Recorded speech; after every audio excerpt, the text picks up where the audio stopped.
minutos, estamos dentro do horário regimental. A primeira Câmara de Direito Público está composta pelo desembargador José Ivo Guimarães, substituindo o desembargador Eric Simões, o desembargador Pereira de Lira, o titular, e o desembargador Fernando Cerqueira na presidência. O Ministério Público está representado pelo Procurador de Justiça, doutor Salles de Albuquerque. Estando havendo quórum e estando a Câmara completa, dou por instalada a sessão ordinária da primeira Câmara de Direito Público do Tribunal de Justiça do Estado de Pernambuco, na data de hoje, e de início eu submeto a ata da última sessão realizada no dia 11 de março de 2014, a Vossas Excelências. Se não houver nenhuma objeção, passo a assinar e a devolver à Secretaria. Senhores desembargadores, ao que me parece aqui, não consta nenhum pedido de preferência. Então,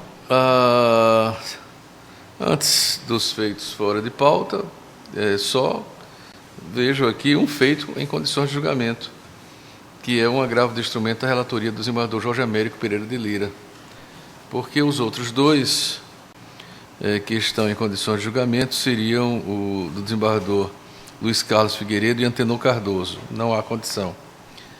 O da desembargadora Cátia Luciene, ela com pedido de vista do desembargador José Ivo de Paula. Sim. Do parecer oral, sim, eu solicitei que fosse juntado pela taquigrafia. Perfeito. Então eu remeti os autos, o secretário me mandou o feito, e quando foi a semana passada, verificando que não tinha vindo as notas taquigráficas, eu solicitei, portanto, a juntada. Então, eu estou aguardando perfeitamente o retorno dos autos da taquigrafia para poder trazer para o José Ivo, eu agradeço. Exatamente por esse motivo ele não tem condição. Então só resta da pauta o número 10, que é da relatoria do desembargador Pereira de Lira. Trata-se do agravo de instrumento número 319.916, dígito 8. O desembargador Pereira de Lira está em condições. Da primeira vara civil da comarca de Serra Talhada, agravante o senhor Francisco Vicente de Souza, advogado Marli Regalado da Silva, agravado o município de Serra Talhada, advogado José Berg, Clarisvaldo de Souza Melo e Cecílio Tiburtino Cavalcante de Lima, o relator, o eminente desembargador Pereira de Lira, a quem concedo a palavra. Senhor presidente, senhor desembargador, senhor procurador de Justiça, a hipótese é por demais conhecida desta turma julgadora. Trata-se, na origem, de execução contra a Fazenda Pública, em que se postula a expedição de requisição de ofício requisitório de pequeno valor quanto à parte incontroversa da dívida. Entendimento consolidado nos tribunais superiores é que é possível a expedição de precatório ou requisição de RPV para o pagamento de pequeno valor, e isso não importa ofensa ao artigo 100. O município embarga apenas parte da execução, e a parte não embargada considera-se a dívida confessada, incontrofessa. Por isso que, em suma, senhor presidente, meu voto conhecendo e provendo o recurso de agravo de instrumento, tudo em ordem a reformar a decisão agravada proferida pelo magistrado de primeiro grau, determinando por seguinte, o prosseguimento do feito executivo em relação à parcela incontrovérsia do título judicial e a expedição da respectiva RPV no valor de R$ 1.686,87. É como voto, senhor presidente. Em discussão, voto do eminente relator, desembargador Jair. Acompanhe também, senhor. Eu também acompanho e peço ao eminente desembargador que proclame. Decisão. À unanimidade, deu-se provimento ao recurso de agravo de instrumento, vírgula, nos termos do voto do relator. Senhores desembargadores,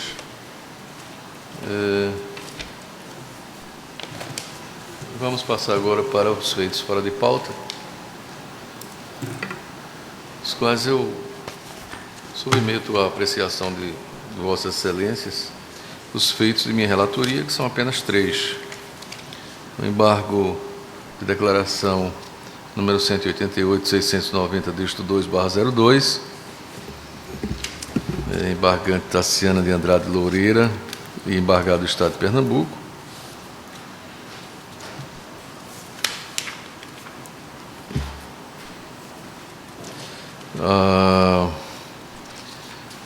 Trata-se de concurso público, prova de aptidão física, força maior, realização de segunda chamada, julgamento pelo STF, no regime de repercussão geral, no recurso extraordinário 630.733 do Distrito Federal, validade das provas de segunda chamada realizadas até a data do julgamento do referido recurso, adequação da matéria ao julgado do STF, artigo 543-B, parágrafo 3º do Código de Processo Civil. Portanto, é essa que a proposta que submeto à apreciação de Vossas Excelências. No caso seguinte, desembargo de declaração número 154.372, dígito 4/01, embargante do município do Recife, embargado Hilton Aroucha Viana. São omissões caracterizadas, ausência de violação, embargo de declaração acolhidos, sem modificação do julgado. E o terceiro, o recurso de agravo 164.911, dígito 4/01, agravante do Estado de Pernambuco, o agravado é o espólio de Joaquim Vieira de Melo. Matéria tributária, imposto sobre transmissão, causa morte e doação, alíquotas progressivas, princípio da capacidade contributiva, juízo de retratação, nos termos do artigo 543 do Código de Processo Civil, para adequar a fundamentação e reformar a decisão do artigo 1º, parágrafo único, com redação dada pela Lei 11.413 de 96. Estou de acordo, senhor Então, presidente. são 3 situações todas conhecidas. Com os 3 casos. Eu, então, proclamo o resultado do julgamento realizado nos termos da listagem que foi encaminhada à taquigrafia. Então, em seguida, vamos apreciar os feitos fora de pauta trazidos pelo desembargador Jorge Américo, logo, não é?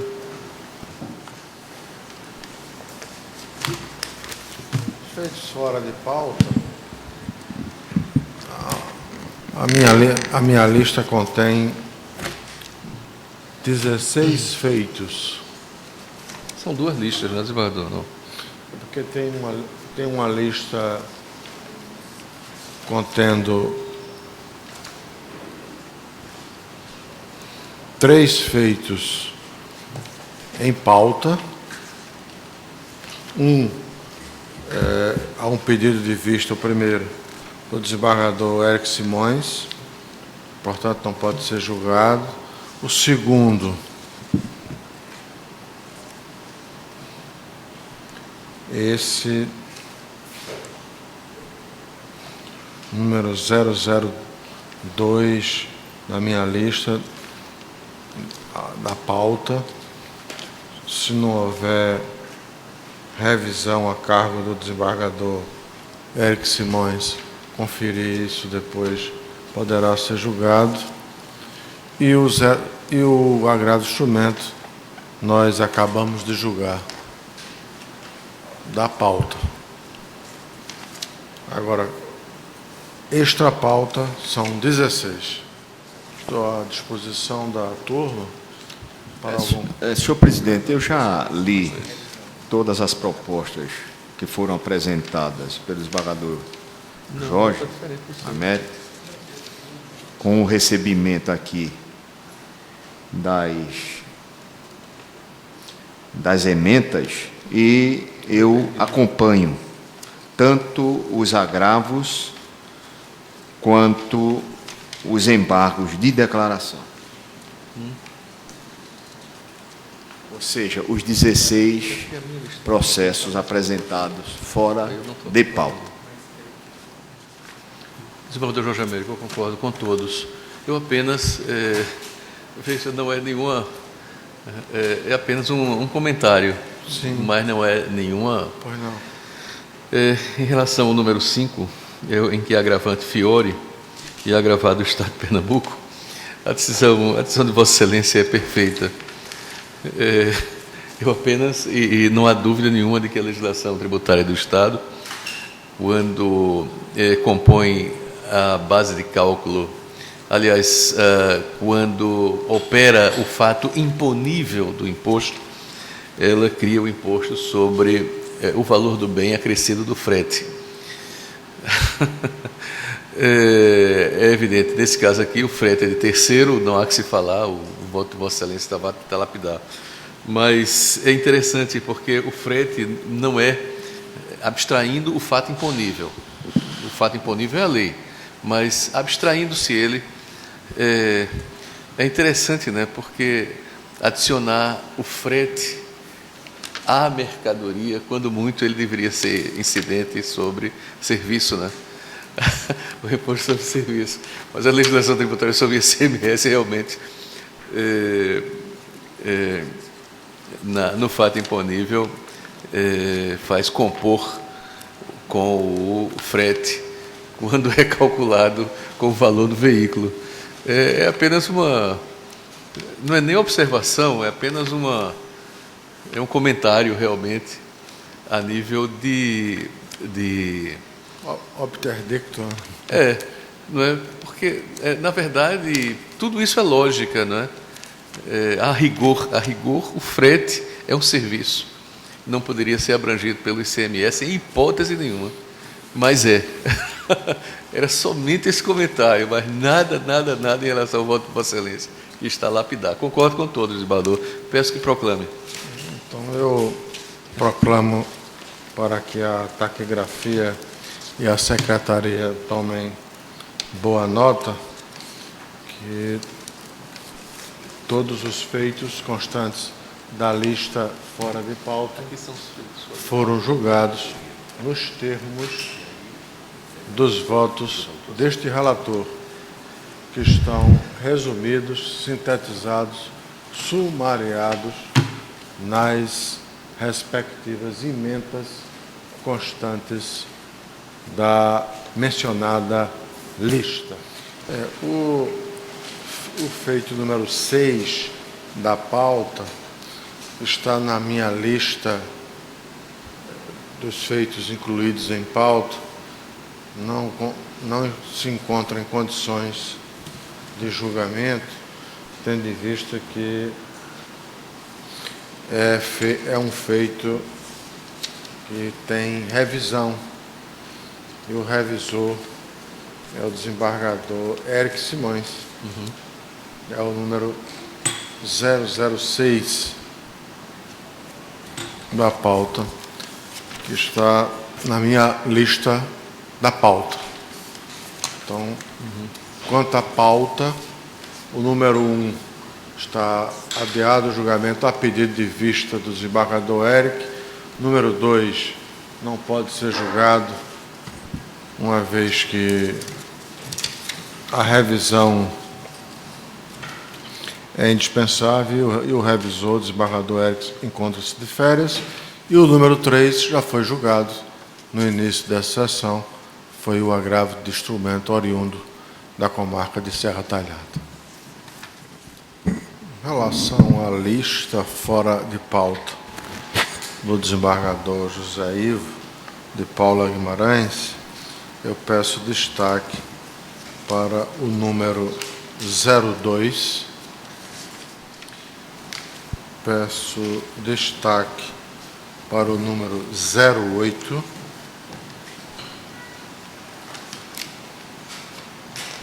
para o número 11,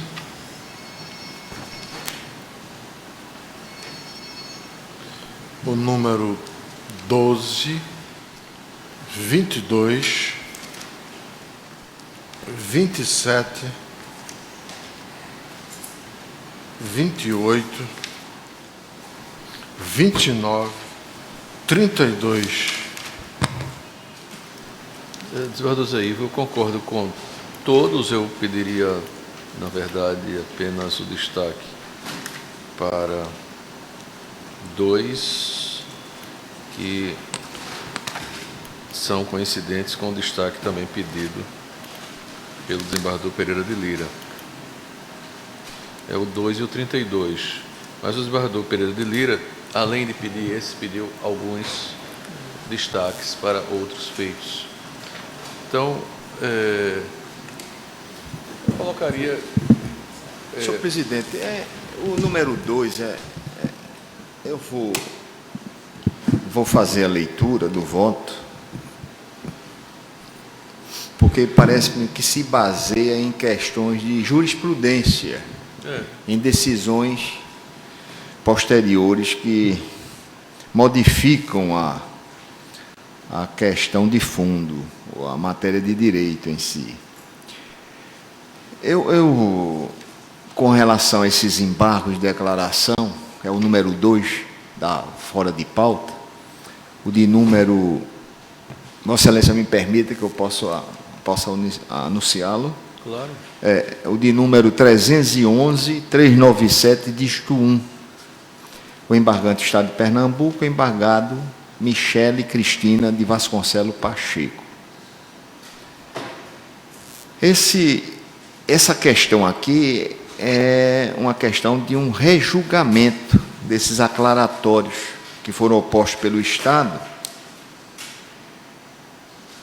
cujo acordo negou provimento por unanimidade de votos ao recurso de agravo por ele interposto, pretendendo a reforma da decisão terminativa que reconheceu o direito da embargada Michele em realizar uma segunda chamada do teste físico do concurso público de soldado da Polícia Militar de Pernambuco, em razão de estar na data designada para seu teste em período pós-parto. A questão é essa. Os aclaratórios do Estado foram inicialmente rejeitados já por este órgão fracionário, isso em 15 de outubro de 2013. O que ocorreu? Logo após esse julgamento, foi interposto um recurso extraordinário pela parte vencida, a vice-presidência deste tribunal, que entendeu por bem devolver os autos para reapreciação em razão da decisão do Supremo Tribunal Federal, no recurso extraordinário de número 630-733 do Distrito Federal, adotado como recurso representativo da controvérsia, no qual ficou decidido o seguinte, abre aspas, recurso extraordinário. 2. Remarcação de teste de aptidão física em concurso público em razão de problemas temporários de saúde. 3. Vedação expressa em edital. Constitucionalidade. 4. Violação ao princípio da isonomia, não ocorrência. Postulado do qual não decorre de plano a possibilidade de realização da segunda chamada em etapa de concurso público em virtude de situações pessoais do candidato. Cláusula editalícia que confere eficácia ao princípio da isonomia à luz dos postulados da impessoalidade e da supremacia do interesse público. Quinto, inexistência de direito constitucional à remarcação de prova em razão de circunstâncias pessoais dos candidatos. 6.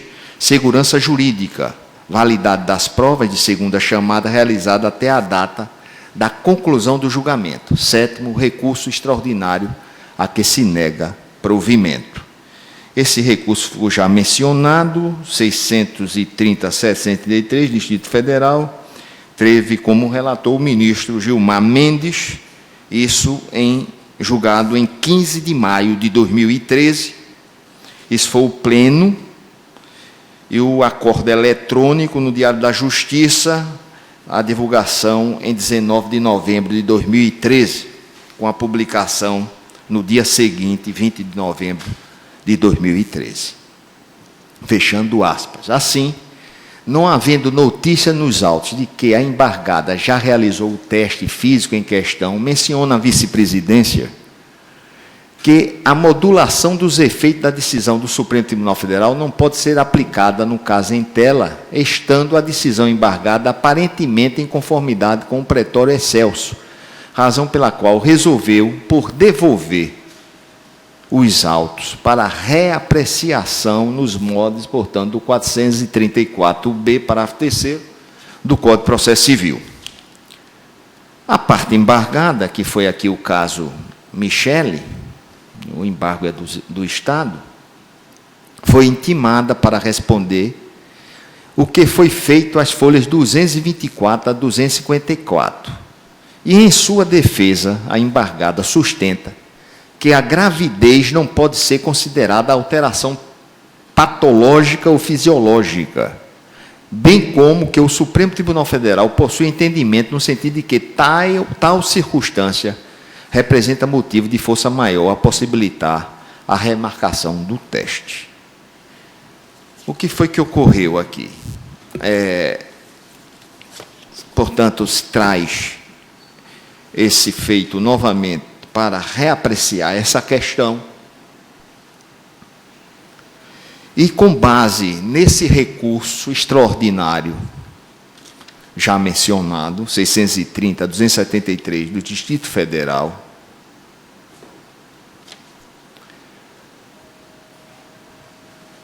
fazendo observância ao que está contido nos autos, especialmente o edital do concurso público, que é a portaria conjunta SARI-SDS, número 45, de 14 de agosto de 2006, onde está previsto no item 5.1.6 que, abre aspas, para o teste de aptidão física não serão admitidos em hipótese alguma tratamento diferenciados, fecha aspas. O que, fazendo uma interpretação desta norma,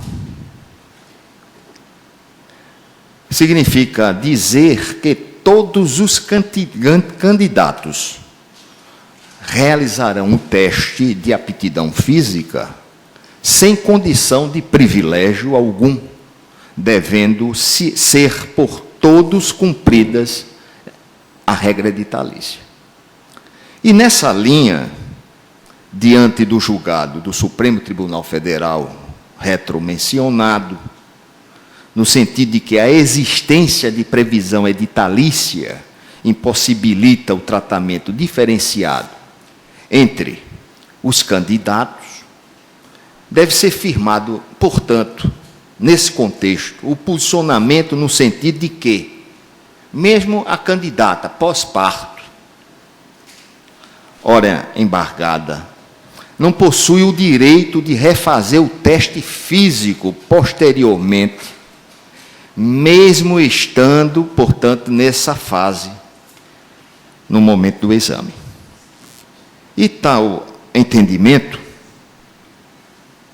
atende, portanto, dentro desse contexto, como já mencionei, o recurso extraordinário acima mencionado, servindo para consubstanciar os postulados da isonomia, prevalência do interesse público, da impessoalidade e eficiência.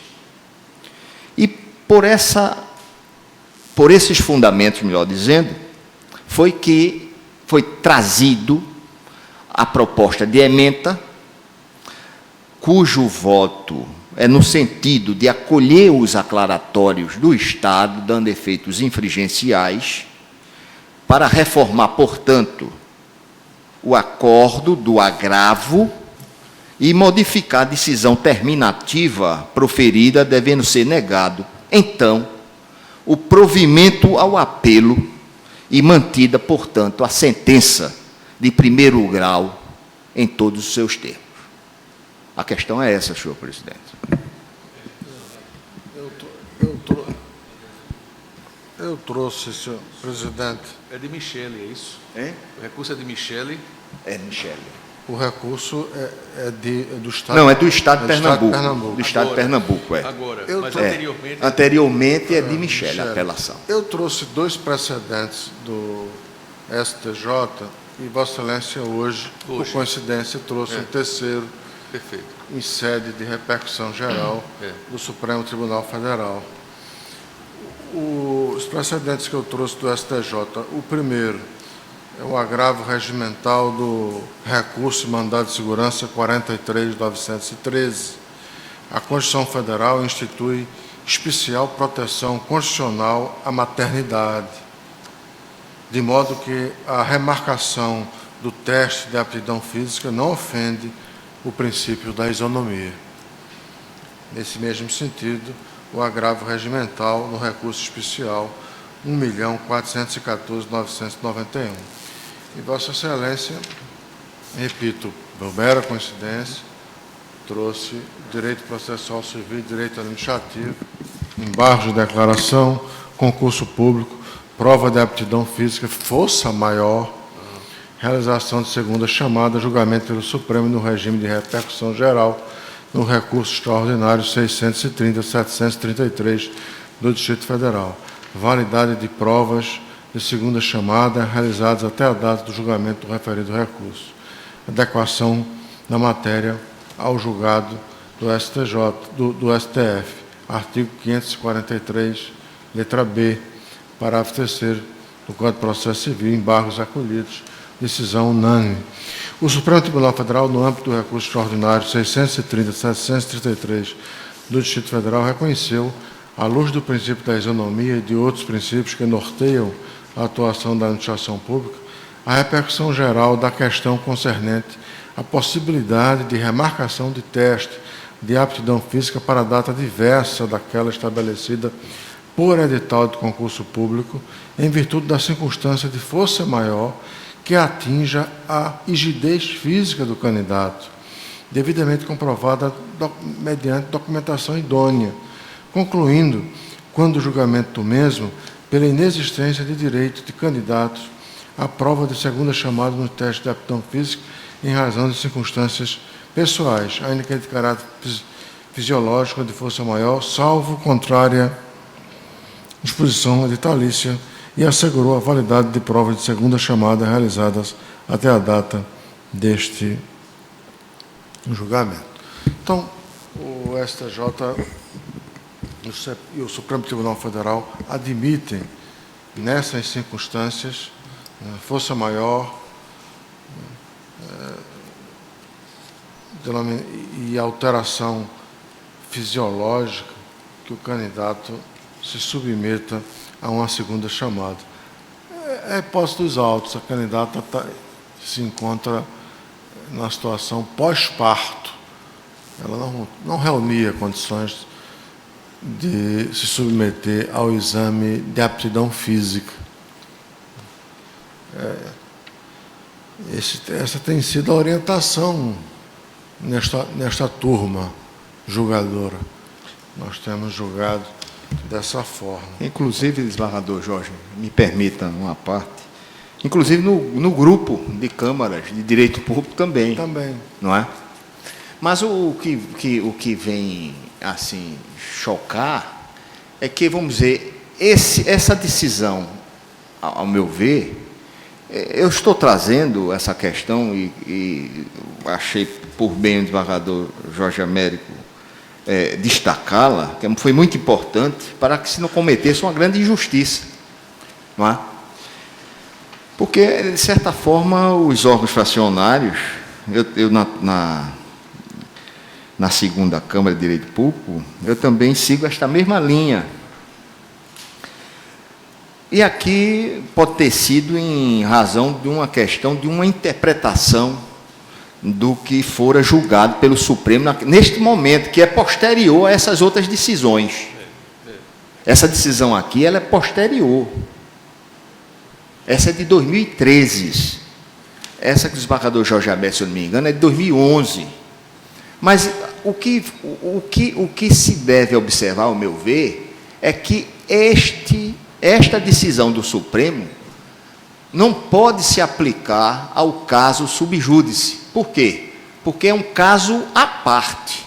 Porque o próprio Supremo já destacou a questão da parturiente ou da gestante. Então, ao meu ver, essa questão aqui se prende unicamente em questões patológicas. E o parto não é doença. Então, a decisão que já fora, que é anterior a esta, então deve prevalecer.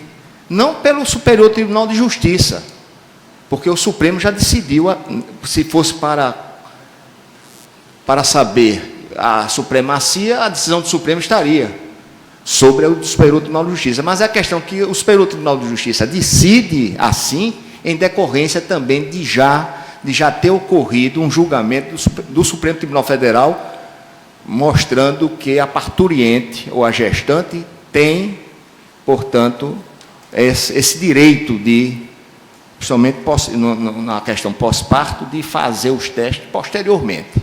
Então, ao meu ver, então, neste caso aqui, acredito que o desembargador, o vice-presidente, não sei, encaminhou essa questão, né, sobre esse prisma, mas que, ao meu ver, não se aplica. Não se aplica. A razão pela qual, desembargador, eu devolvo a palavra e agradeço a Vossa Excelência. O doutor Procurador de Justiça pede a palavra. Quando o julgamento dessa repercussão geral, duas questões assim foram discutidas, que eu acho que vale a pena também a gente ponderar.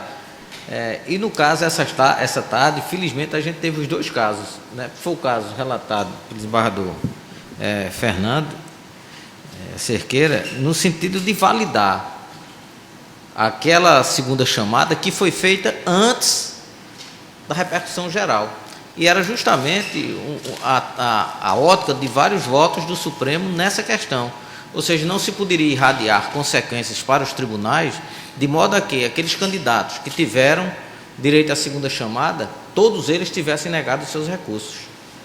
Então, no caso específico, eu entendo, se o candidato chegou a fazer a segunda chamada, eu acho que manter-se o julgamento dos embargos relatados do desembargador Fernando, até porque a Câmara tem uma unidade, porque se julga esse a unanimidade, né, dizendo que ele tem direito, porque a segunda chamada foi feita antes, validade das provas de segunda chamada, realizadas até a data do julgamento do referido recurso, não há como a gente, novamente a unanimidade, julgar também o mesmo recurso, dizendo que essa candidata não tem direito a fazer a segunda chamada.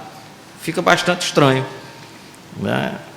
Então, eu chamo apenas a atenção e lembro, eu não estou sem acesso à internet aqui, mas eu lembro que um dos ministros, pelo menos um deles, eu não sei quem foi, não me recordo, mas ele chamava a atenção para esse fato. Se as provas foram realizadas antes da repercussão geral, então haveria validade dessas provas, porque não poderia irradiar uma consequência que a repercussão geral não tem, porque ela não é erga omnes, ela não tem o condão de tornar nulo tudo o que foi feito.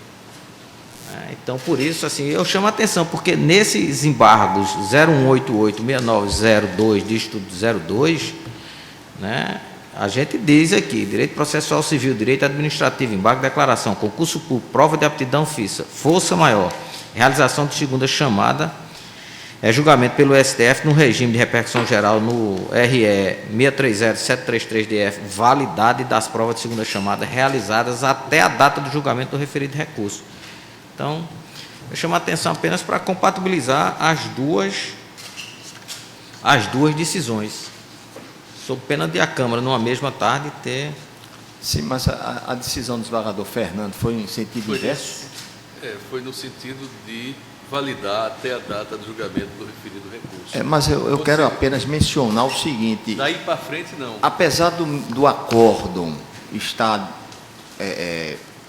afastando o direito da embargada, eu estou refluindo nessa questão. Eu não estou mantendo a proposta de acordo, não, nenhum voto, não. Eu estou eu tenho certeza que ela tem o direito, sim, de fazer. E que esta decisão do Supremo, mesmo se tenha sido em 2013, não se enquadra na questão subjúdice, que, ao meu ver, só se enquadraria essa decisão desse recurso especial em casos de doença. E parto, a gestante não é doença. A gestação não é doença, é uma coisa natural. Então, não estou indo de encontro. Apesar de ter trazido desta forma, eu não quis modificar, e o desembargador Jorge foi que, de certa forma, destacou para mostrar que estava destoando com o entendimento do órgão fracionário e também do grupo de câmaras, e eu concordo com ele. É isso que eu não quero manter o acordo, a proposta de acordo, não. É por isso que eu estou dizendo, o meu argumento é de que o Superior Tribunal de Justiça, por ele mencionado nas decisões proferidas, se baseia também numa decisão do Supremo Tribunal Federal em relação à gestante. Quer dizer, são decisões que existem, primeiro em relação à gestante, e essa outra é com relação à doença, a doenças. Então, são coisas distintas, ao meu ver. Esse acordo, mesmo essa decisão do Supremo, mesmo sendo posterior, em 2013, a de 2011, não quer dizer que com isso houve um outro entendimento, não. São coisas distintas. Uma se prende à parturiente e o outro a questões de doenças, que é esta aqui. Então, são casos distintos.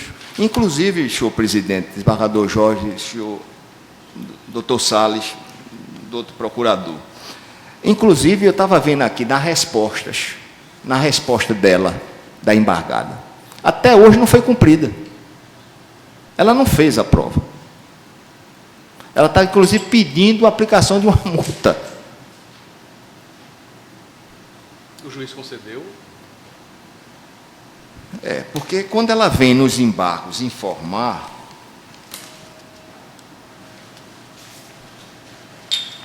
nas razões que é mencionada aqui, as folhas 220, no relatório, quando eu menciono, as folhas 224 a 254. O acordo é de 15 de maio de 2013.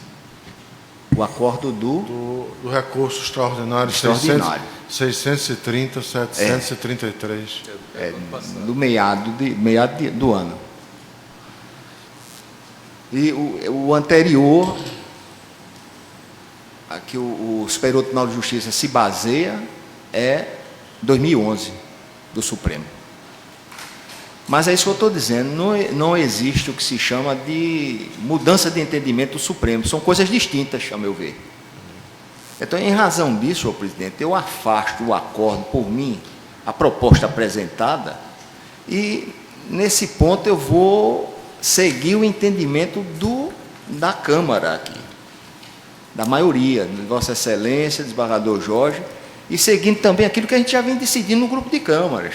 Ela tem direito a fazer o exame, porque ela estava resguardada, é um caso excepcional, já consagrado pelo Supremo, pelo o órgão máximo do Poder Judiciário e pelo próprio Superior Tribunal de Justiça quanto a essa questão. Pelo Judoim, a Secretaria poderia informar a data da ação. A ação, eu estou com ela aqui, Excelência. Que foi proposta a ação? Sim, Pois não, 29 de abril de 2009. é bem anterior Bem anterior. ao acórdão no recurso extraordinário 630-733, onde o Supremo estabeleceu um marco, né? Mas os exames validou os exames realizados em segunda chamada até a data do julgamento do recurso extraordinário 630. Desmandos aí. Eu sempre tive o entendimento de que havendo previsão editalícia, e toda a questão está aqui, eu penso, não haveria possibilidade alguma de se conceder a segunda chamada. E, por exemplo, no caso específico que nós estamos tratando, o edital prevê expressamente, no seu item 5.1.6, para o teste de aptidão física não serão admitidos em hipótese alguma tratamentos diferenciados. Ele diz, em hipótese alguma, tratamentos diferenciados. É um tratamento diferenciado? É. Mas aí vem o Supremo Tribunal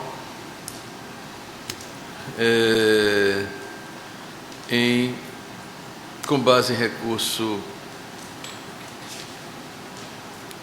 representativo de repercussão geral, e aí diz, a circunstância é de força maior porque atinge a rigidez física do candidato. Atinge.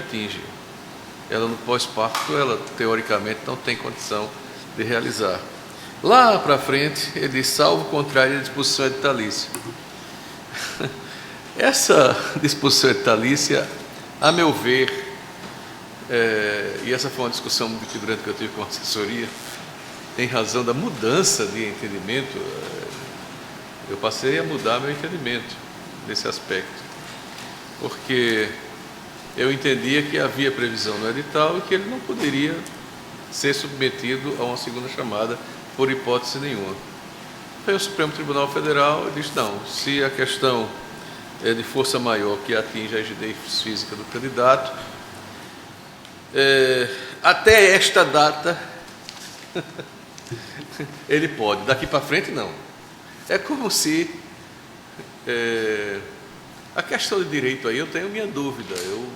Houve uma decisão, houve uma solução para a questão, mas aí lá para frente ele ressalva, salvo contrária à disposição editalícia, só se essa disposição fosse absolutamente expressa ao caso, mas se fosse genérica, não. É o que me chamou a atenção, quer dizer, ele retroage com base nesse recurso Vossa Excelência, representativo, mas daqui para frente não, daqui para frente não pode. estou entendendo, Vossa Excelência. Mesmo sendo a questão de pós-parto. Não pode, desde que esteja previsto em edital. Não pode, daqui para frente. Então, eu penso que não há questão de direito aí. A decisão do Supremo Tribunal Federal deu uma solução a todos aqueles casos pendentes. Não é uma matéria realmente de direito. Mesmo nesse caso, quer dizer, eu julgava dessa forma.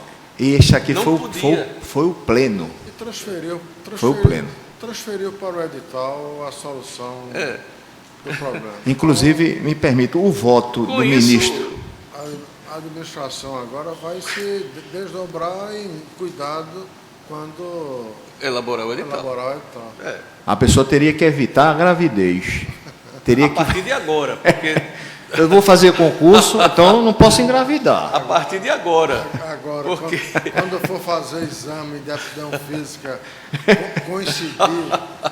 coincidir com o período menstrual, aí é impossível, né? Inclusive, houve uma solução aí para resolver a controvérsia com milhares de processos, eu acho que no Brasil inteiro, Mas neste caso com o em mesmo tela problema. prevalece ainda o entendimento, neste caso aqui prevalece o entendimento que foi 2009 a ação. Foi bem sim. anterior a 2013. Não é? Mas Inclu- a partir de agora, Inclusive- a partir do recurso extraordinário. Inclusive o 630, ministro 733. Teori Zavascki, quando ele, em determinado ponto do voto que está transcrito Mas o aqui, relator foi Gilmar Mendes, parece, não? foi, mas teve, sim, foi Gilmar Mendes, mas É. o ministro Teori Zavascki, ele menciona e traz como exemplo também a questão da gravidez. Veja, Ele se traz o aqui. edital dizia que Ele não traz serão aqui a questão admitidos da em gravidez. hipótese alguma, não será admitido em hipótese alguma, eu dava a interpretação literal aos termos do edital. Eu entendia que não podia, por hipótese nenhuma. Todos aqueles casos que vieram para mim, eu neguei. Todos. O caso recente, nós acabamos de julgar recentemente, logo no início da sessão. Mas vem o Supremo Tribunal Federal, e aí não adianta se julgar de forma diferente, né, e dá a repercussão geral desse recurso representativo, dizendo que até aquela data pode, não pode daqui para frente. Não, eu estou dizendo, eu fui até bonzinho, né? Porque eu fiz a interpretação de que só seria nesse caso de doenças. Eu acredito que aqui, nesse caso, em Não qualquer seria situação, por exemplo, porque aqueles, fala aqueles de casos que cobertos a com questão liminares, toda é o edital. A questão com toda é o liminares edital. dos juízes, não se cabe mais nem perquirir, porque geralmente, nesses casos, por exemplo, a fadiga física de um candidato fazendo prova física, aí ele tem uma fadiga física, ele recorre ao juiz, o juiz concede uma segunda chamada. O juiz reconheceu naquele momento que houve uma fadiga física e que ele teria o direito de se submeter. Até nesses casos. Quer me parecer, presidente? Porque foi uma força maior durante o momento que ele estava fazendo a prova. Para dar realmente efetividade a essa decisão emanada e contrária ao meu entendimento, porque, a meu ver, o edital já previa, mas o Supremo Tribunal Federal deu uma solução diferente. Não é? Até a decisão do RE 630-733 era uma coisa. Só não pode daqui para frente, quer dizer, só não pode do recurso extraordinário para frente. Mas, lendo aqui, pelo menos o que está no informativo, foi o que eu consegui abrir, ele disse assim, é negativo o raciocínio. Ele diz, bom, não pode, nem por força maior, pelo que está aqui, né? Nem por força maior, salvo se o edital disser que pode. Aí qual é o edital que vai dizer que pode? Não, salvo se o edital disser que pode. Então, se ele vier e disser que pode, Alguém duvida que o edital vai dizer que pode? entendeu? Olha, Aí, senhor presidente, no caso aqui, Foi dada portanto, uma eu solução. nego o provimento aos aclaratórios com efeitos infringenciais, mantendo, portanto, não, aí não há que falar nem efeito infringencial. eu nego, né? Não, eu estou dizendo porque ele pediu com os efeitos infringenciais, então eu nego o provimento aos aclaratórios. Mantém, então, desembargador, me permita, o item 7, aclaratórios acolhidos com efeitos infringentes para reformar a decisão terminativa e zarada nos autos e negar provimento ao apelo, mantendo-se a Não, sentença, porque a porque- sentença Não, não eu nega. vou modificar, inclusive, o acordo todo, excelência. Tem que ser. Apenas nós estamos Tem que adequar. decidindo aqui e depois eu vou solicitar à secretaria aqui da sessão para que remeta os autos ao gabinete para que eu possa adequar o que nós estamos julgando aqui à realidade. Porque no Existente. seu caso, o embarcante foi o Estado de Pernambuco, É, então deve-se negar para manter a decisão, mantendo a decisão. não é? Por força do RE 630-733. Tem que fazer observação à questão da modulação. E aí, A por questão esse toda é motivo- isso, porque não seria nem por força dele.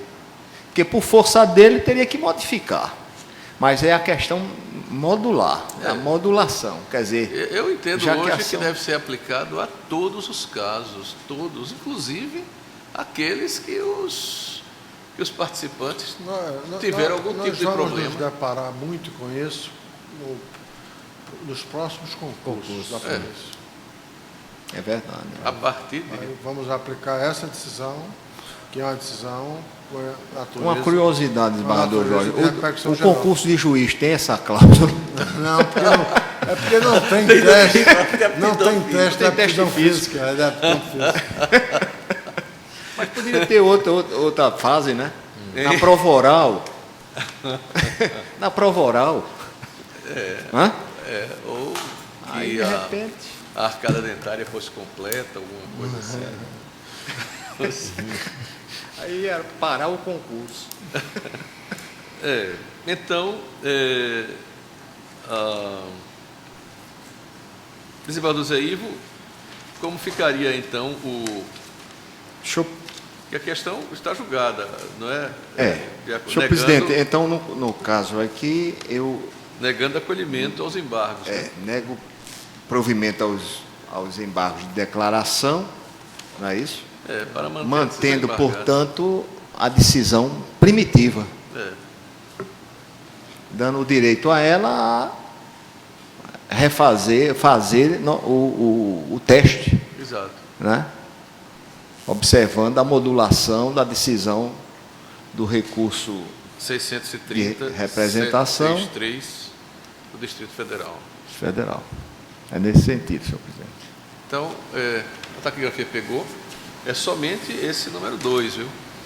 Porque está havendo destaque. Os outros serão julgados pela lista. Não, tem mais 7. Tem. Hein? Só pergunta, ela fez a prova? Não fez a prova. Por algum motivo. De 2009. Pelo que está aqui, não fez a prova. O próximo destaque é o do número 8 da lista. É apenas uma simples correção de um erro de digitação. O número 8 da lista Certo, excelência. é uma simples correção, desembargador, de um erro de digitação, mas que muda o sentido Qual é o 8? É esse. da condenação em honorários.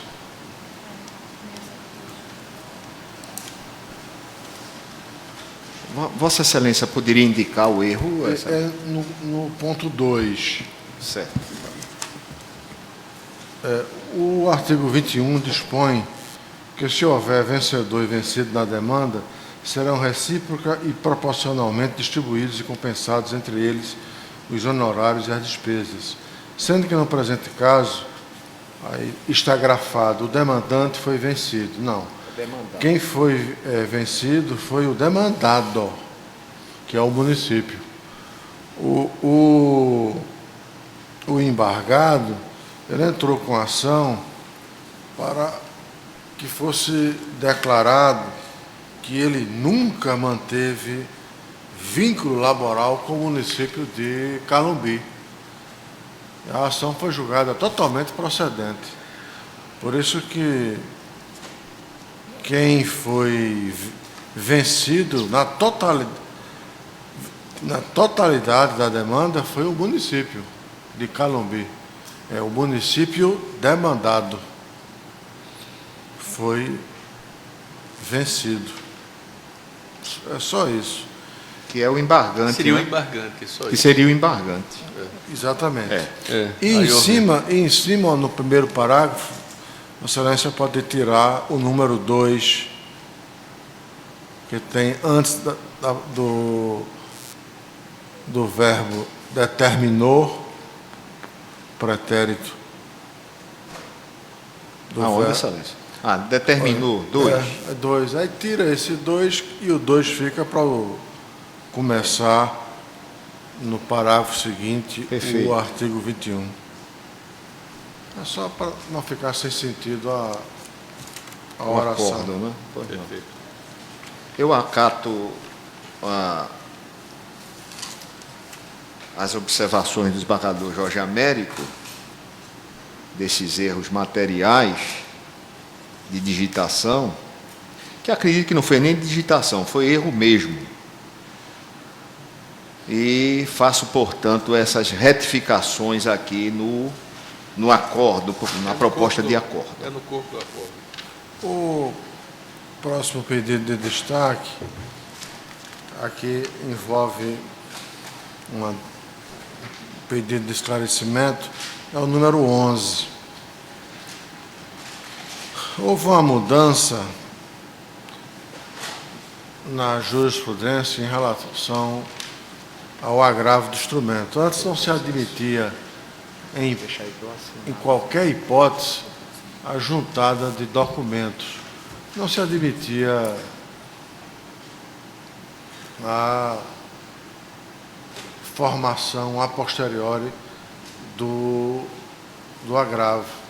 Mas hoje a jurisprudência do STJ permite que se junte supervenientemente os chamados documentos facultativos, ou seja, aqueles documentos que são necessários à compreensão da controvérsia.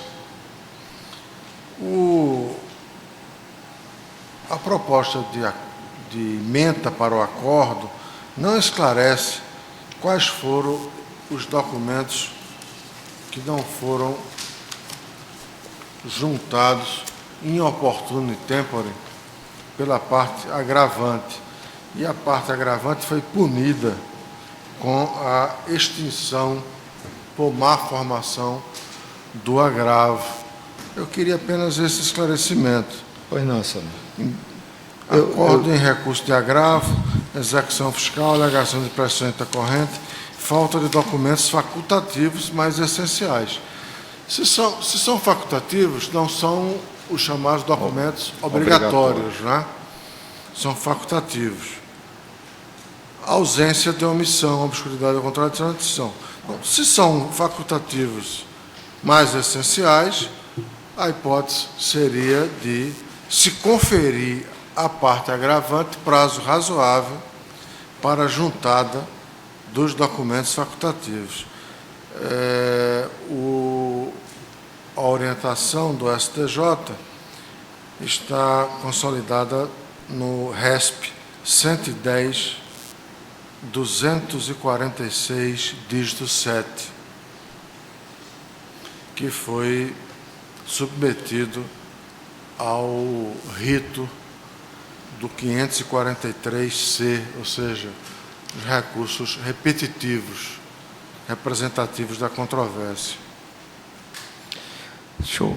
Eu posso esclarecer a Vossa Excelência, desembargador Jorge, fazendo aqui a... Apenas saber isso, se foi oportunizado a certo. parte, a juntada desse documento. Não foi não, porque a decisão que foi proferida aqui, a terminativa, que se encontra as folhas 177 a 181, datada de 13 de janeiro de 2014, decisão esta que, inclusive, foi combatida através de um agravo regimental, que foi feito aqui, o juízo, aplicando-se o princípio da fungibilidade, recebeu como agravo, e este órgão fracionário desproveu o recurso de agravo, por unanimidade, que se encontra o acordo das folhas 207 dos autos. Mas a pergunta de Vossa Excelência, razão por qual acredito que os embargos declaratórios, mesmo com efeitos judiciais, está mantendo a decisão que fora decidida por unanimidade por este órgão. Mas quais são os documentos? Na terminativa, o desembargador Eric, ele faz menção aos documentos. Ele diz aqui... O item 3 refere. O item 3 aí é a certidão de dívida ativa que deu início à execução, a exceção de pré-executividade e a decisão combatida. É, isso aí. No item do acórdão. Aqui, não há nos autos cópia, isso na decisão, não há nos autos cópia da execução fiscal em trâmite, ficando esta relatoria impossibilitada de averiguar os fatos narrados na decisão de primeiro grau, tais quais despacho inicial de citação, mandado de citação devidamente cumprido em 2006 e requerimento do Estado de nova citação, dentre outros. Tais documentos constantes dos autos principais foram imprescindíveis para a conclusão tomada pelo magistrado de primeiro grau, o qual considerou que não houve inércia da Fazenda Pública, afastando assim a ocorrência da prescrição intercorrente. Que são documentos indispensáveis à compreensão da controvérsia. Mas não E ele menciona facultativos, mas essenciais ao deslinde da causa. Isso no agravo, não são que documentos, foi julgado aqui, não são documentos obrigatórios. que foi julgado aqui no dia 11 de fevereiro de 2014, o mês passado. O que eu penso é que deve ter ocorrido a execução. A empresa comercial rural deve ter excepcionado por uma simples petição para que o juiz apreciasse a prescrição intercorrente da CDA. Foi uma exceção de pré-executividade. Excepcionar-se, né? Nenhum desses documentos lidos, referidos por Vossa Excelência, nenhum deles se enquadra no inciso 1 do 525, que elenca os chamados documentos obrigatórios, quais sejam cópia da decisão agravada, certidão da respectiva intimação e das procurações outorgadas aos advogados do agravante e do agravado. Os documentos facultativos são outras peças que o agravante entender úteis.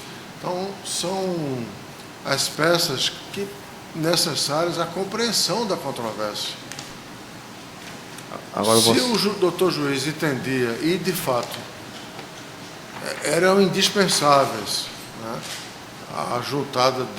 Era indispensável a juntada desses documentos, ele deveria assinalar prazo para o agravante para juntá-los de acordo com a orientação atual do STJ.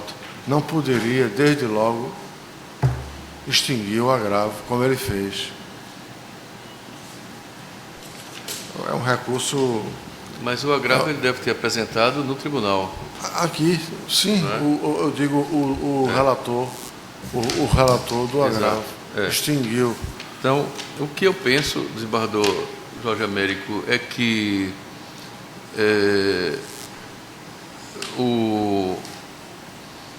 a empresa ela deve ter excepcionado através de uma exceção de execução. A exceção ela não tem forma, ela é feita através de uma simples petição, demonstrando uma questão de direito público que é a prescrição. O doutor juiz não acolheu na exceção e a empresa agravou ao tribunal. Ao que me parece, deve ter ocorrido isso. É isso mesmo, sabe? E aí, o tribunal negou o provimento ao agravo. É isso? Manteve a decisão do juiz. Por falta mantendo a decisão Para do juiz. manutenção da Embora execução. A execução. Embora ele diga aqui que, no presente caso, a empresa colaciona aos autos tão somente a certidão da dívida ativa, que dê início à execução fiscal, a exceção de pré-executividade, que é a petição por ela oposta, e a decisão combatida. Por isso aqui, vê-se que ela não instruiu o agravo com as peças necessárias. A procuração, né, das partes, cópia da decisão agravada, certidão da respectiva intimação.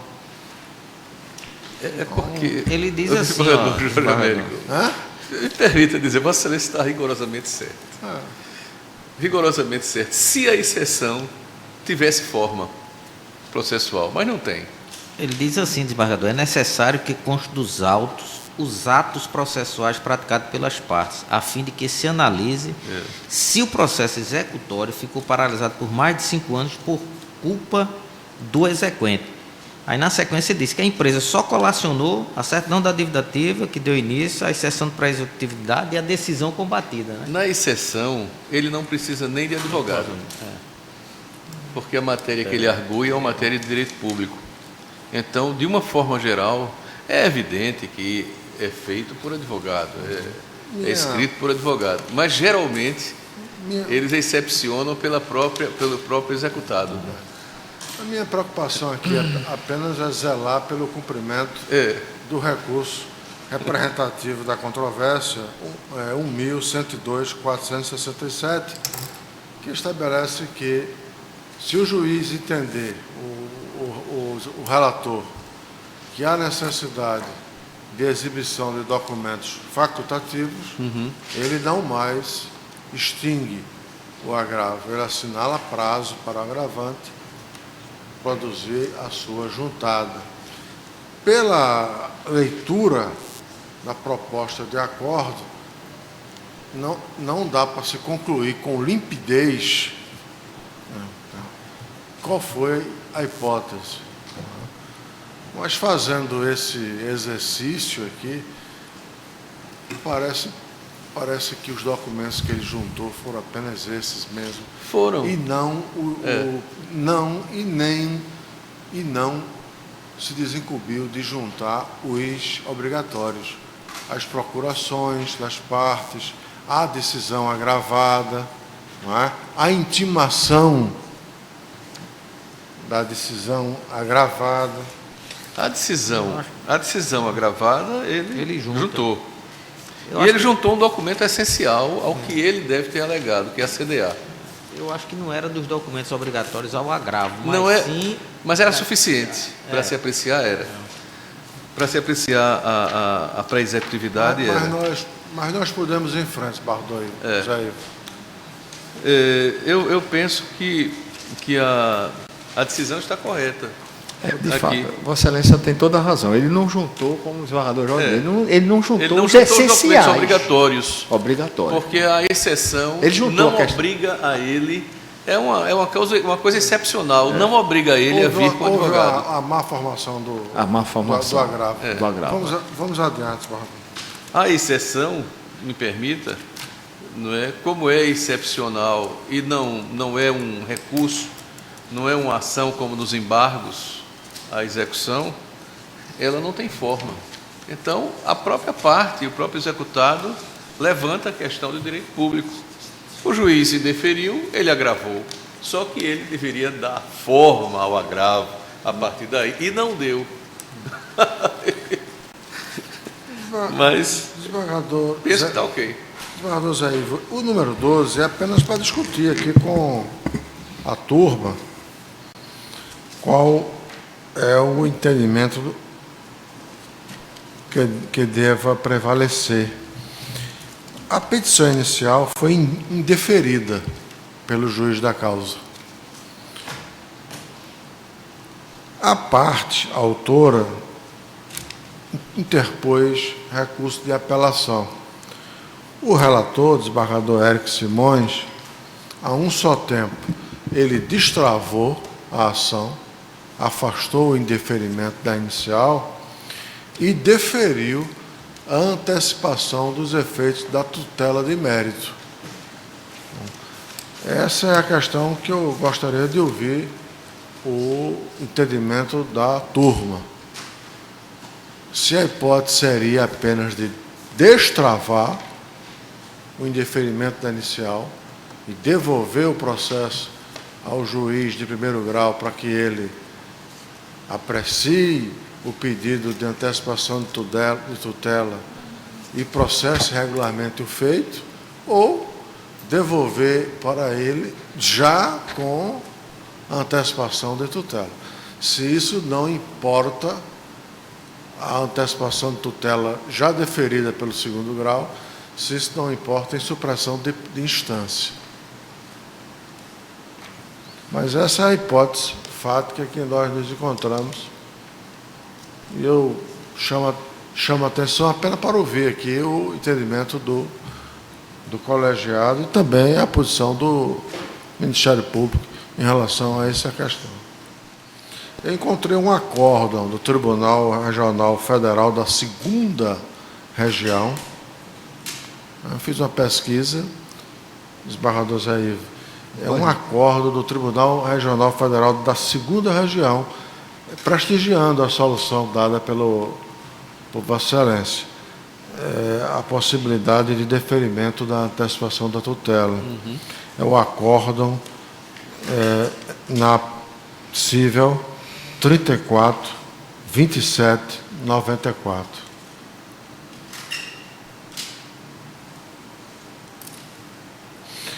Mas creio que a controvérsia ficou clara, né? O juiz Acó indiferiu a inicial, o desembargador concede a antecipação da tutela de mérito antes que o juiz originário se pronuncie.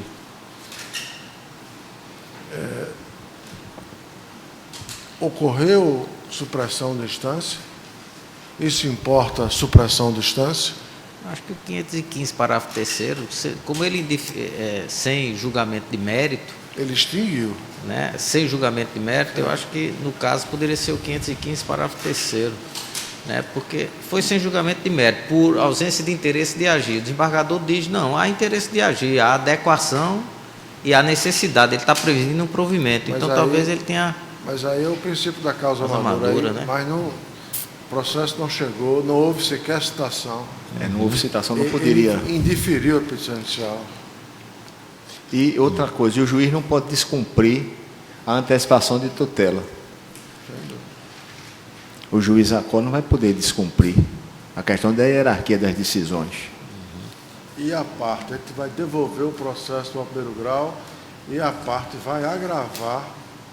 Não, mas a parte não está agravando agora? A questão é essa. O direito... houve o recurso, então automaticamente está sendo combatido aqui. É como se fosse uma antecipação do agravo. O processo não foi devolvido ainda ao primeiro grau por conta desse agravo. Deste agravo. Quer dizer, está sendo combatido, quer dizer, não se deixou de lado a questão em si, porque o próprio INSS está combatendo essa decisão que antecipou a tutela. Dado o caráter através dos embargos, né? alimentar do auxílio doença, que é uma forte intervenção do Estado para a garantia de princípios fundamentais, dentre eles o da dignidade, da proteção da dignidade da pessoa humana. Eu não me sinto aqui, confesso, processualmente incomodado para manter a decisão. Mas eu gostaria, né, de ouvir o colegiado. Desembargador Jorge, quanto à questão aqui trazida, bem posta por Vossa Excelência, ao meu ver, não há prejuízo para o órgão previdenciário, para no caso aqui, o Instituto Nacional de Seguridade Social, ISS e INSS. Por quê? Porque, mesmo tendo sido extinto o feito pelo juiz Acó, e, no caso, houve apelação por parte do autor, o senhor José Alves da Silva Filho, quando então, aqui, monocraticamente, o desembargador Eric deu provimento ao apelo. Deu provimento ao apelo e antecipou a tutela. O que é que ocorre? Vamos dizer, o prejuízo haveria se não tivesse direito ao recurso, mas existem os embargos de declaração para combater a decisão terminativa com efeitos infringenciais. É o que nós estamos fazendo aqui. Vamos dizer, se o desembargador Eric tivesse devolvido, sem antecipar a tutela, ao juiz de piso, e o juiz lá tivesse concedido a tutela, o agravo voltaria para que a gente estivesse julgando. Isso acho uma questão de forma. Nós poderemos colocar na parte dispositiva da decisão, ao final, precedentes, 2 pontos, TRF, segunda região, AC, 342794. Apenas para consignar que não estamos aqui inovando, né? E não estamos inventando a roda. No final de tudo, desembargador Jair, recurso de agravo não provido. Aí, depois disso, a Excelência poderia acrescentar. Eu posso botar aqui, existe... Precedente, 2 pontos. TRF, segunda região, AC, 342794. Pronto, Excelência. De acordo, desembargador Fernando Cerqueira? De acordo, eu vejo que a decisão está dentro, pelo menos até aqui, Desembargador doutor Salles também. está perfeita.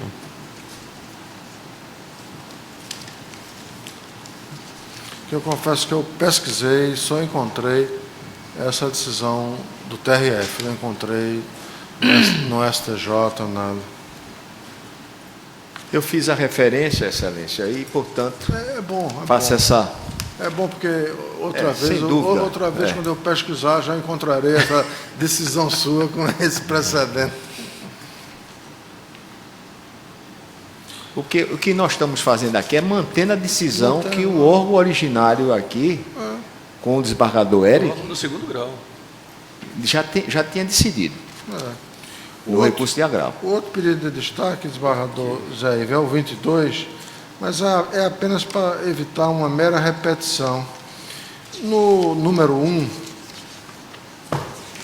está entre aspas o primeiro parágrafo, Pois não. 22, entre aspas, Certo. onde começa o fato de ação ter sido ajuizada, localizou, Localizei, Excelência. aí vai até exigibilidade do crédito tributário que é da Fazenda Pública. Fecha aspas, ponto. Não é? Pois não. Aí, no item 2, outrossim, aí abre aspas, de acordo com a exposição da exordial, a destinação da ação é incompreensível, posto que a exigibilidade do crédito tributário é da Fazenda Pública. Isso já está reproduzido integralmente no parágrafo anterior. Além do que, de acordo, tá vendo? É, perfeito. É só para tirar esse 2, que é uma mera repetição. Tem. Aí o 3 Eu concordo com Vossa Excelência. O 3 passaria a ser 2, o 4 passaria a ser 3 e o 5 passaria a ser 4. Mais nada em relação a esse feito. Agora, é o 27.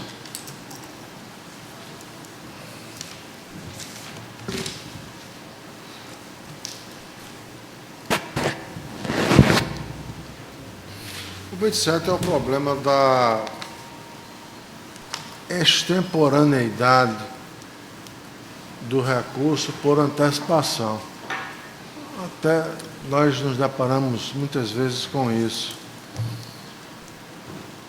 No caso dos autos, número 3, a parte ré interpôs embargos de declaração contra a decisão terminativa monocrática de folhas 333 e 338, quando, antes de seu julgamento, a edilidade interpôs o primeiro recurso de agravo, de modo que caberia a reiteração do recurso em comento para que o mesmo fosse conhecido e devidamente processado. Então, veja, Quer dizer, que o recurso de agravo for interposto após a oposição dos embargos. dos embargos. Os embargos foram Dentro do prazo. julgados, E caberia à parte agravante ratificar. E ela não ratificou. A hipótese não é propriamente aqui de unirrecorribilidade ou singularidade recursal, como anota a ementa do acordo. O problema aqui é da extemporaneidade por antecipação. Decisão terminativa que negou provimento ao reexame necessário para manter a sentença singular em todos os seus termos. Embargo de declaração interposta pela Arcos. Recurso de agravo interposto pelo município de Olinda, negado de segmento. Interposição simultânea de recursos. Então, houve aqui uma interposição simultânea, parte diversas, né? parte diversa. Então, automaticamente não pode... Vossa Excelência tem razão. O recurso interposto contra Não a existe decisão... o que se chama da singularidade. O recurso interposto contra a decisão anteriormente embargada não merece seguimento, pois o sistema processual brasileiro, como dito, é uníssono, no sentido de que cada decisão comporta um recurso. Então, a decisão anteriormente embargada... Teria que tirar o princípio da singularidade. Após ter sido desembargada, caberia à parte agravante ratificar, né, reiterar a interposição do agravo, sob pena de seu não conhecimento. Mas veja, os Eu vou confirmar se foi mesmo os a parte, recursos são partes diversas. foram interpostos pelas duas partes. Eu vou verificar isso, Excelência. Aí, Não é isso? Exato. Aí o juiz primeiro, ele tem que julgar o recurso de integração, Perfeitamente. porque complementa a decisão. A decisão. Depois de julgar o recurso de integração, ele vai julgar o recurso de reforma, que é o agravo. Perfeitamente. Não importa se o recurso de integração tenha sido interposto um dia, 2 dias depois do recurso de reforma. Enquanto não julgados os embargos de declaração, a decisão embargada não está completa. A jurisdição está incompleta. Exatamente. Julgados os embargos de declaração, a decisão embargada tornou-se completa. Perfeito. Somente daí é que é possível o apelo, no caso específico dos autos, o agravo. Como a parte já tem manuseado o agravo, o que é que a doutrina e a jurisprudência exigem? Basta uma petição dizendo, reitera o agravo, ratifica a interposição do agravo. Porque pode ocorrer, muitas vezes ocorre, o desaparecimento superveniente do interesse recursal. Perfeito. Imagine que pelo julgamento dos embargos, o juiz, conferindo-lhes efeitos infringentes, atenda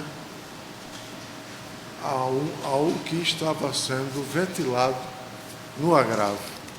Daí a necessidade da ratificação. É o que no caso aqui dos autos não houve a ratificação. O desembargador, eu acho que neste caso aqui seria mais viável retirar de pauta, retirar do julgamento, Para examinar melhor. para né? examinar melhor. Concordo. Porque vai ser muito difícil aqui no momento adaptar o voto, só se desse o voto oral. Mas aí automaticamente a questão da taquigrafia, já tem tanta coisa. Não, sem dúvida. Não é? Então eu vou pedir a Vossas Excelências, se não houver nenhuma objeção, ao Ministério Público também para observar essa questão, porque de fato a forma como está se trazendo o voto é completamente Mas a proposta... diferente do que se... Desembargador, a proposta de acórdão, a meu ver, está perfeita.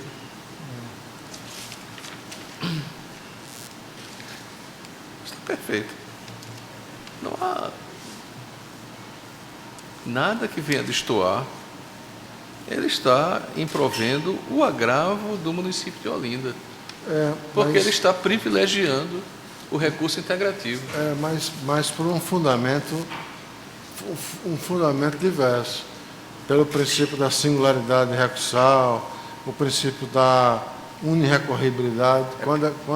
Quando a questão aqui é o princípio da extemporaneidade intempestividade por antecipação. por antecipação. Essa é a questão.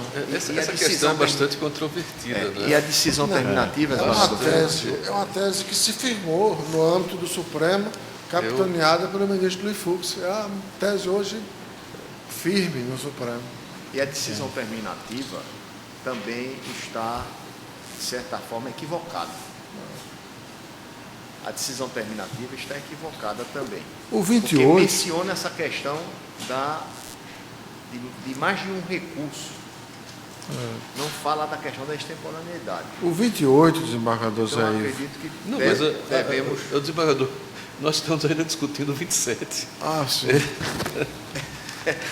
Não, mas porque o desembargador Zé Ivo já tinha dito que iria pedir eu acho- a retirada eu acho melhor retirá-lo, Excelência. para trazer na próxima para, semana. Na próxima semana, verificar melhor essa questão e trazer novamente para julgamento, se houver possibilidade regimental. Se não houver, a gente decide aqui agora. Não, perfeitamente, Vossa Excelência. Não, Vossa Excelência é mais prudente que retire para que haja uma reflexão maior.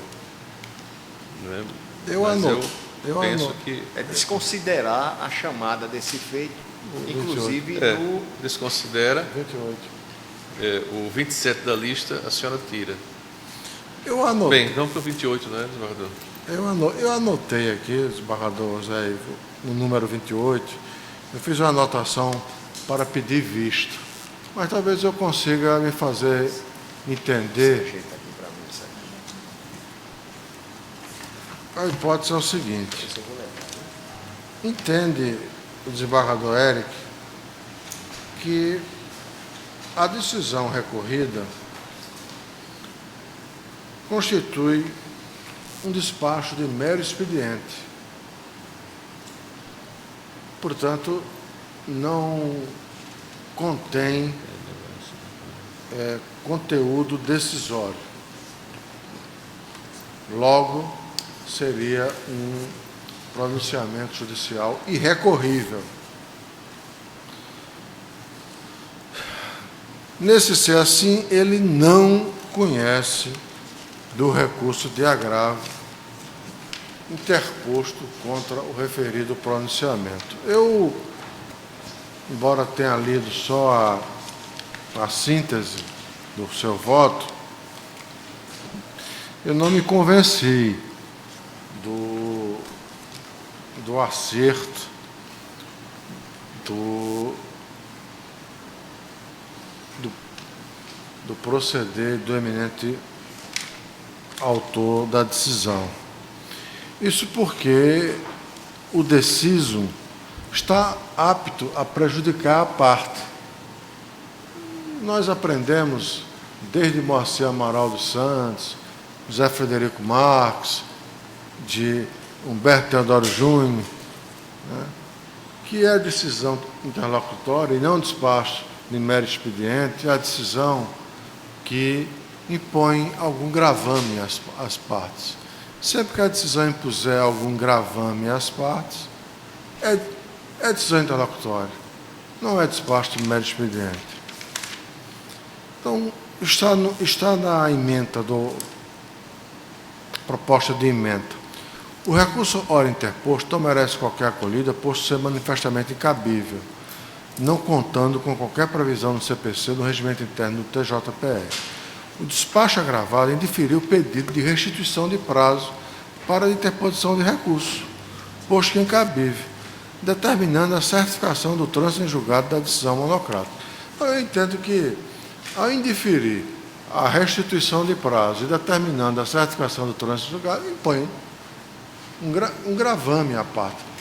Pode estar certíssima a decisão, mas impõe um ônus processual à parte. Agora, a questão do desembargador Jorge, Vossa Excelência, mais uma vez, as colocações feitas, Vossa Excelência tem razão.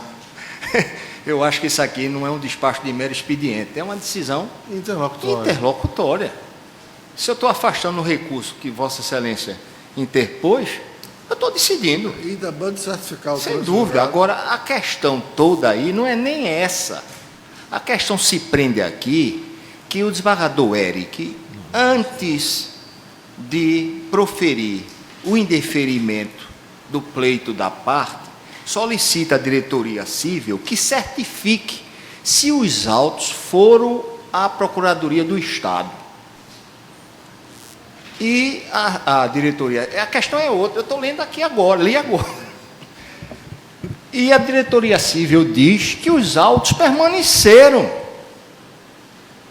lá. E fluiu o prazo, quer dizer, o prazo foi comum. E foi com base nisso que ele decidiu. Eu tenho a impressão que a partir do momento que ele diz que decidiu com base na certidão, ele visualizou que não seria uma decisão interlocutória, mas um mero despacho, porque ele faz referência à certidão da diretoria civil, que diz aqui: a certifico que a edição terminativa de Florestal publicada no Diário Oficial Eletrônico no dia tal, conforme certidão de folha 281, certificado tal, referente à juntada de incidente de embargo de declaração na apelação. Certifico também que as folhas 302, a conclusão do desembargador Eric Dantas Simões, com recebimento dos autos segundo o sistema de juízo em segundo grau, em 29 de outubro do referido ano. Certifico finalmente que não consta nos autos a existência de qualquer carga do presente processo ao Estado de Pernambuco entre os dias 16 a 29 de outubro de 2013. Aí, com base nisso, aí vem a decisão do desembargador Eric. Indefiro o pedido formulado das folhas 291 a 292, em razão da certidão exarada as folhas 311, a qual menciona a ausência de retirada dos autos pela Fazenda Pública. Então, a questão é diferente. Eu vou pedir também para retirar esses autos, excelência. Pois não. Porque o STJ... E não considere isso. Então, o número 28 da lista, retirado. Vamos então para o 29, né? De volta. O 29, desembargador José Ivo, eu também peço vênia para divergir. A hipótese é o seguinte: de acordo com o Código de Trânsito Brasileiro, e isso interessa a todos nós, o proprietário de veículo, quando aliena, quando vende o seu automóvel a terceiro, ele dispõe de um prazo de até 30 dias para encaminhar ao órgão executivo de trânsito do Estado o comprovante de transferência de propriedade, devidamente assinado e datado, sob pena de ter que se responsabilizar solidariamente pelas penalidades impostas e suas reincidências até a data de comunicação. Então,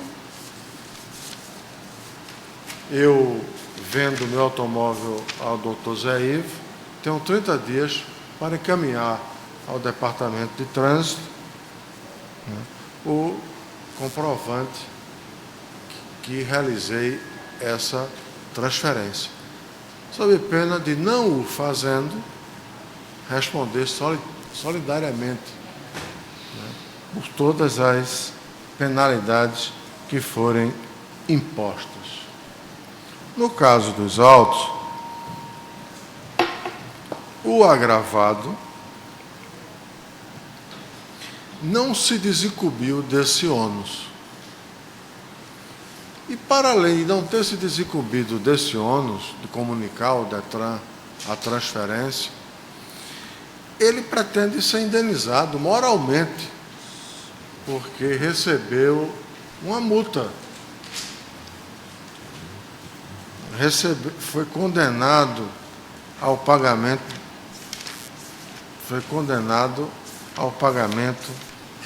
de infração. É o que está na síntese do voto. Lance o voto, que aí depois eu resolvo melhor. Veja, através do presente Essa agravo, tem razão.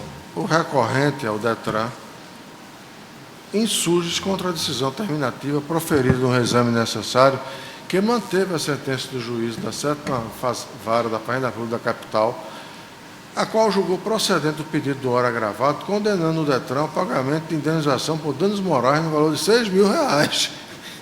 Então ele quer receber ainda a indenização por danos morais, R$6.000. O Código de Trânsito Brasileiro, em seu artigo 134, dispõe que cabe ao proprietário do veículo apresentar comprovante de transferência de DETRAN dentro do prazo de 30 dias. Tal regra sofre mitigação quando ficar comprovado nos autos que as infrações foram cometidas após a aquisição do veículo por terceiro, mesmo que não ocorra a transferência nos termos do artigo 134 do CTB, afastando a responsabilidade do antigo proprietário. A exigência da comunicação ao órgão de trânsito não é condição para a constituição do ato de transferência. Seu intuito é apenas de resguardar o vendedor das penalidades que o adquirente possa vir a cometer. Em observância ao fato de que as infrações não foram cometidas no período em que tinha o autor a propriedade do veículo, não há que se falar em qualquer tipo de responsabilidade ou sanção. Resta claro ser devido dano moral ao autor, uma vez que este ficou impossibilitado de dirigir e de, consequentemente, exercer de maneira plena sua profissão. Então, não tem o menor sentido impor o pagamento de indenização ao autor. Mas eu acho que a indenização, desembargador, foi porque ele ficou proibido de dirigir. Ele foi proibido de dirigir e de exercer a profissão dele. Pelo menos no item 6 dá a entender isso. Não. Além de imputarem a ele as multas e tributos que eram anteriores à aquisição do veículo. E nesse caso o STJ ele mitiga a responsabilidade que o CTN diz que é solidária. Não, ele se mitiga essa regra do 134 e nós todos fazemos isso. Nós pedimos uma declaração do próprio punho do adquirente, que recebeu o carro, que se emitiu na posse, naquela data, para que a gente se resguarde um pouco. Mas essa declaração do CTB, muitos de nós não fazemos isso.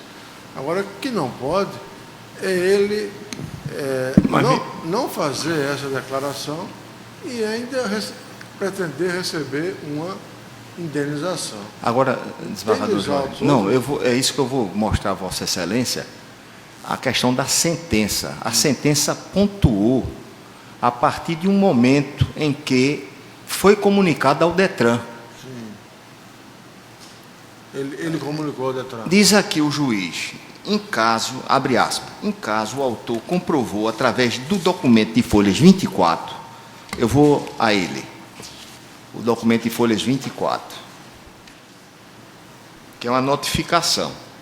Então, em caso o autor comprovou através do documento de folhas 24 que o comprador comunicou a venda ao DETRAN. Esse documento aqui de folhas 24, que está aqui numerada, as folhas 24, diz respeito a uma notificação, mas do DETRAN para o ex-proprietário, sendo que as folhas 23 consta, ou 22, que a numeração está muito... Existe um requerimento ao diretor do Departamento de Trânsito, Josildo Barbosa dos Santos, que né, dizendo que da questão da venda, da renovação, solicita a repartição com máxima urgência, proceder às medidas cabíveis respectivas de responsabilidade para o atual proprietário da moto. Ora, isso datado de 28 de julho de 2008, mas é uma carta que não tem nenhuma chancela de entrega, nem nada. É um documento assinado por ele, mas que não tem protocolo. Deixa eu ver se aqui é. A carta do senhor Josildo, que era o antigo proprietário do veículo, para o DETRAN. tem um protocolo aqui, está aqui. O protocolo vem à frente dele. Documento 8. Vem aqui, tem um protocolo. Data da solicitação, 30 de setembro de 2008. Está datado em 28 de julho, mas foi recebido em 30 de setembro de 2008. Existe esse documento. Então, o juiz aqui diz, no caso, o autor comprovou, através do documento de folhas 24, que o comprador comunicou a venda ao DETRAN. Ademais, o documento de folhas 26 atesta a transferência do veículo em data de 24 de janeiro de 2007. Aí diz, quanto ao pedido de danos morais, verifica-se que a questão pode ser resolvida pelo viés da responsabilidade objetiva do Estado, incidindo na hipótese as diretrizes do artigo 37, parágrafo 6 da Constituição da República. Pela teoria do risco administrativo, adotado pelo direito positivo nacional, aí vem a questão, né? Aí pronto, aí no caso observa-se que o comprador do veículo em questão procedeu com um pedido de transferência perante o DETRAN e este não procedeu com a devida modificação em seu sistema de dados. Assim, se o Estado deixa de realizar ato considerado indispensável e sobrevier fato, causa e danos particulares pela falta daquele ato, portanto, conduta omissiva. Aí vamos mais à frente.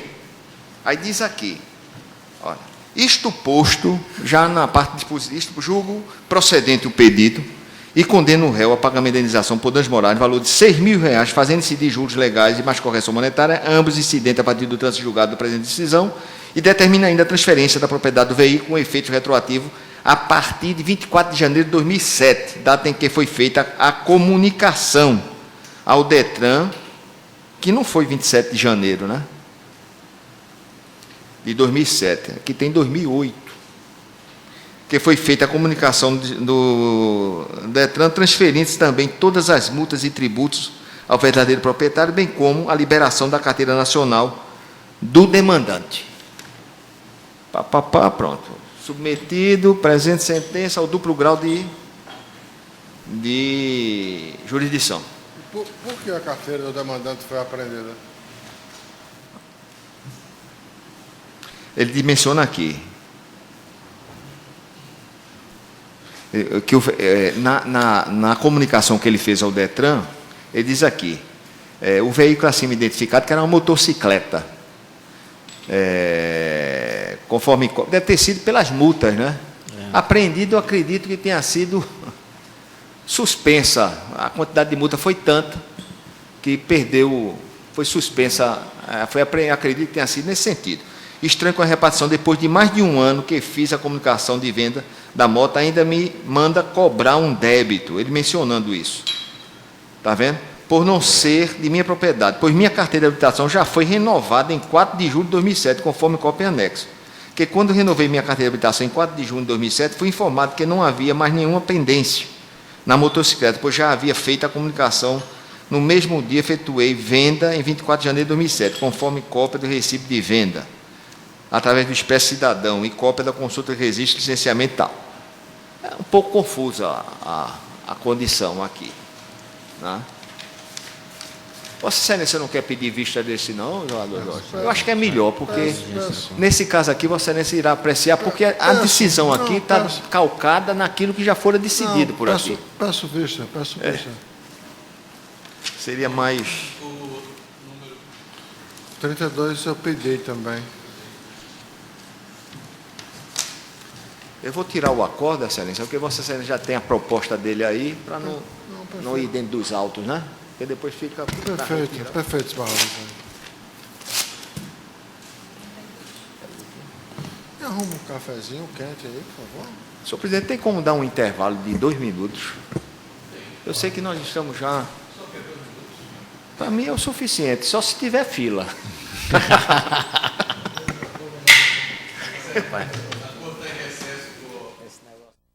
Destaque do desembargador Pereira de Lira e, inclusive, meu também. Então,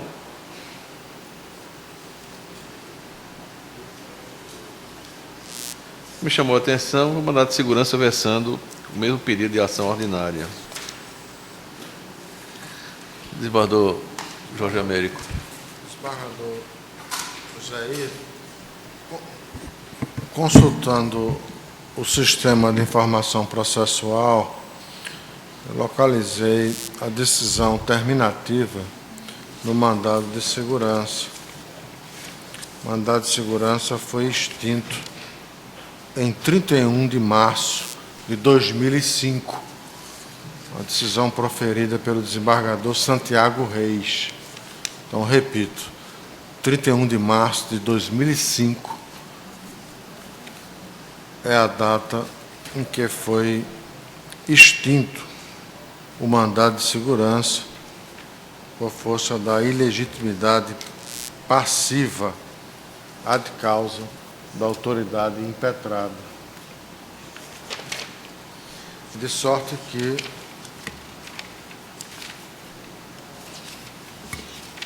desapareceu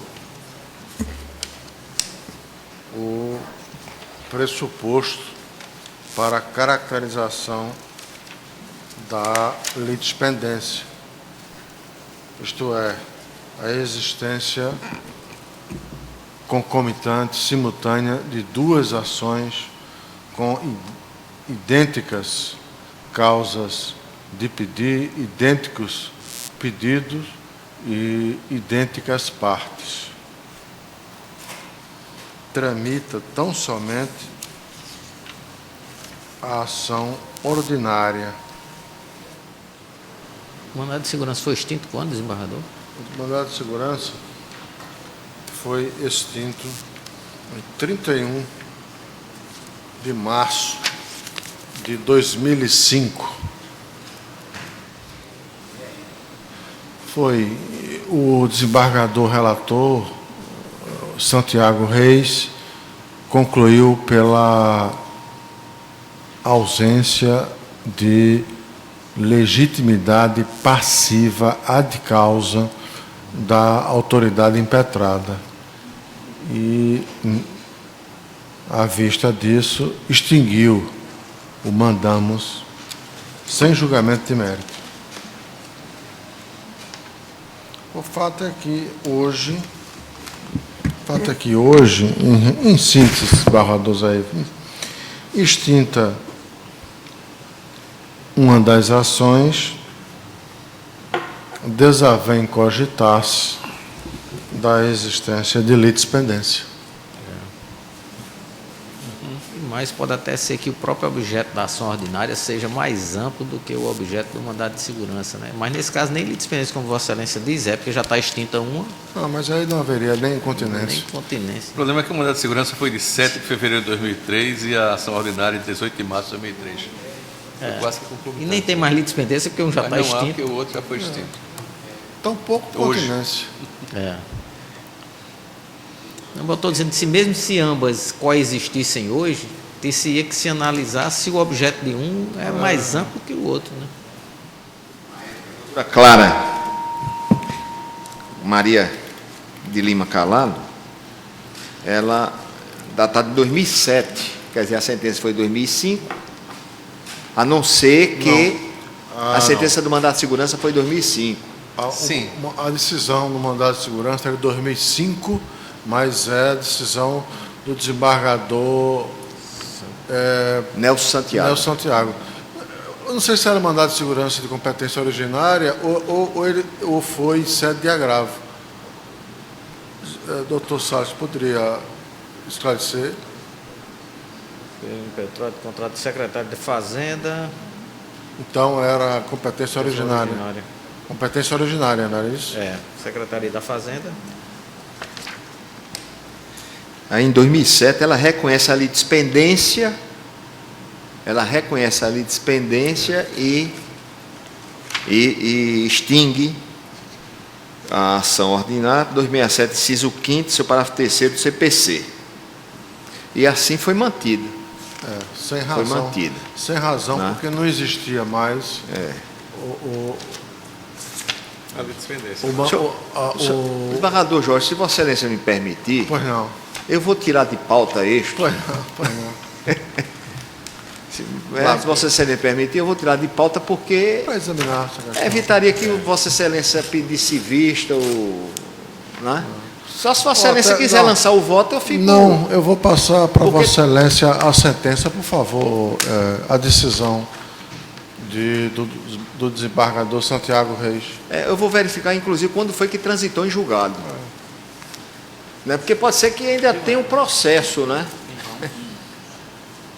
Se existir algum processo. Mas ele Vossa Excelência faz referência a essas duas ações, ao mandado de segurança e à ação ordinária. Aí eu vou também, senhor presidente, pedir para retirar também esse processo de pauta e reapreciar, e na próxima semana eu trarei. Processo retirado da lista. Da lista também, fora Né? de pauta. E em relação aos demais, Vossa Excelência gostaria de proclamar os demais nos termos da lista? É no termo da lista. Então- E com as observações que foram aqui feitas pelo órgão fracionário. Muito bem. Então, a taquigrafia pegou bem. Vou levar também, viu? Senhores, não há mais feitos nem na pauta, nem fora de pauta. Nós estamos realmente... Esgotamos Vai para o gabinete mesmo, talvez mais Pode ir no meu gabinete. todos os feitos em condições de julgamento. Nós esgotamos. E não havendo mais feitos, da pauta ou fora de pauta, agradeço mais uma vez ao desembargador José Ivo por estar aqui conosco, substituindo o desembargador Éric Simões, e convido a todos para a sessão da semana que vem, a sessão ordinária, na próxima terça-feira, às 14 horas.